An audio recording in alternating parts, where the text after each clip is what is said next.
मा कर्म जन्म कथनी करता विचारू, आ सृष्टि में तुझ विना नथी कोई मारू। कोने कहूँ कठण योग तणो बड़ापो,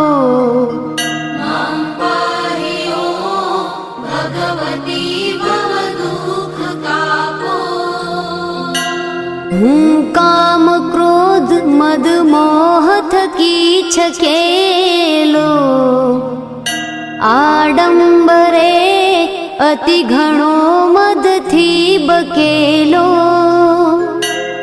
दोषो थकी दूषित ना करी माफ पापो,